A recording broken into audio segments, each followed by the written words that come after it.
Game starts. Welcome to BitBull, the fastest gamer alive. Bonus video.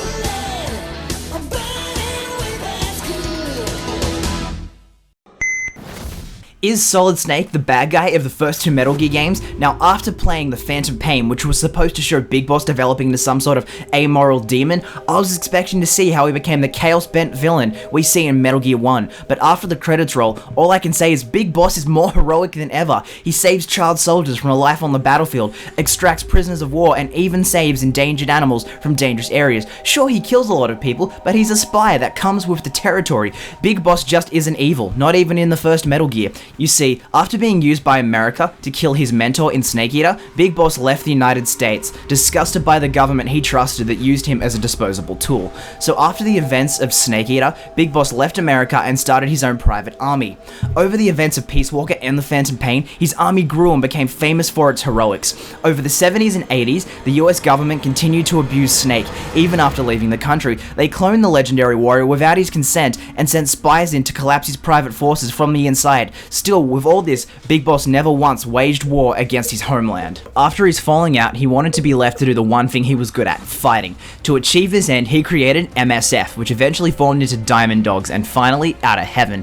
Outer Heaven was a place Boss could lead a force to call his own, where soldiers were treated as valuable assets, not disposable tools. In a world that treated its defenders as disposable, Boss carved out a place in the world for people like him. Now a major mercenary power, they were being watched by countries the world round. They needed a way to assure they simply wouldn't be nuked into oblivion by nations that didn't want them around.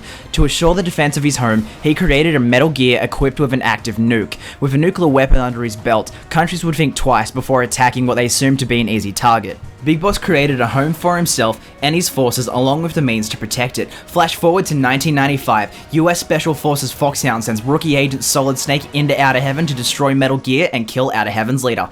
The events of the first Metal Gear come to pass, and Snake had managed to destroy Outer Heaven and along with it, Metal Gear and Big Boss's Phantom. It makes me sad that Venom died at the hands of the boss's son, as he had once saved the world from the vocal cord outbreak epidemic.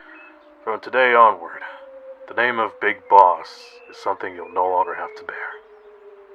Thank you, Ahab, and goodbye. So my mission's finally come to an end. After so long. It was my pleasure, Ishmael. No. Big Boss.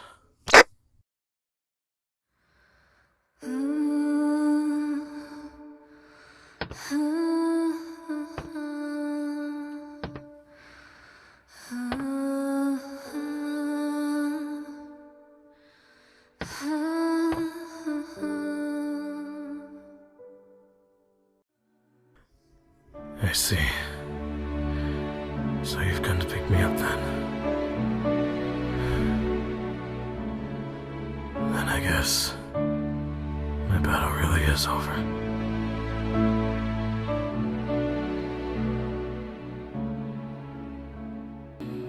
Venom is as much a hero as the original Big Boss, as together with their combined efforts, they have saved the world from nuclear annihilation and another global conflict. Men who put their lives on the line to protect the world are not what I would call villains. The US sent Snake in to kill Boss simply because they didn't like the fact he could defend his home if need be. It's also important to note that Boss never threatened to launch his nuke at a target. It's true, Snake was just following orders, but still, just as his father before him, he was being used by the government to kill his own father, or at least his stand-in.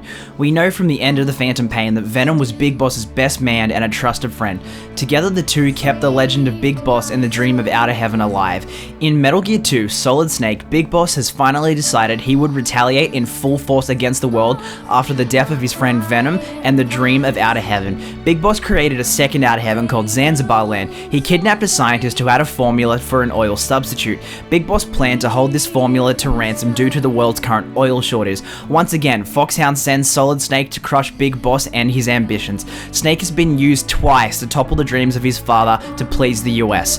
It should be noted that Big Boss never once that I'm aware of threatened to launch an attack upon the States. Big Boss is a heroic figure who well into his old age was viewed positively by many, including Eva, Sniper Wolf, Quiet, and even his greatest enemy Zero. Pushed to the edge, Big Boss finally struck with a kidnapping, not an atomic attack. I'd hardly say that's worth killing him over. Solid Snake has been used as a tool of the government until 2005, and the events of Metal Gear Solid came to pass. While battling his brother, piloting Metal Gear Rex, Snake witnesses the final words of Gray Fox.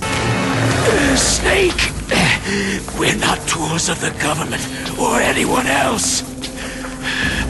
Fighting was the only thing I was good at. But at least, I always fought for what I believed in. Snake! Farewell.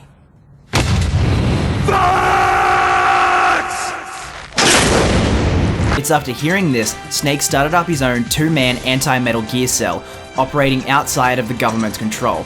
He finally followed in the footsteps of his father and started his own dream, a world without Metal Gears. It wasn't until the series' conclusion in MGS 4 where the two set aside their differences and made peace. Even then, at the very end, the Patriots used Snake to kill Big Boss for a third and final time. Big Boss wasn't really a villain, and yet his own son killed him and crushed his dreams a total of 3 times. It may not have been Snake's intent to kill a legendary world-saving hero like Big Boss, but he was indeed a tool of evil for the first 2 games. It seems history is repeating itself, as Big Boss himself was once used to kill his own beloved mentor, and the cycle repeats itself again with Solid Snake. The difference between the two is it took Big Boss 1 mission to stop being used by others, for where it took Solid Snake 3 missions against his own family to wake up to the truth. While he meant well, Solid Snake's acts allowed evil intent to kill a great man and kill his dreams simply because the government said no. Hey guys, thanks for watching. What do you think of my theory about Solid Snake being a bad guy, or at least being used for more evil than Big Boss ever was? Because Big Boss just seems like a lot more of a hero to me. He saved a lot more stuff, and he's just a more interesting character. Like, he's kind of more of a badass, he's been through more shit, and ever since Snake Eater, it's kind of like Solid Snake is just kind of like a copy of Big Boss, but Big Boss is kind of a more interesting character who did more of his life and had a lot more ambition. What do you guys think? And if you want to hear more of my stuff, check out these videos. They're good. Thanks for watching, and I'll catch you later. Excellent, Snake.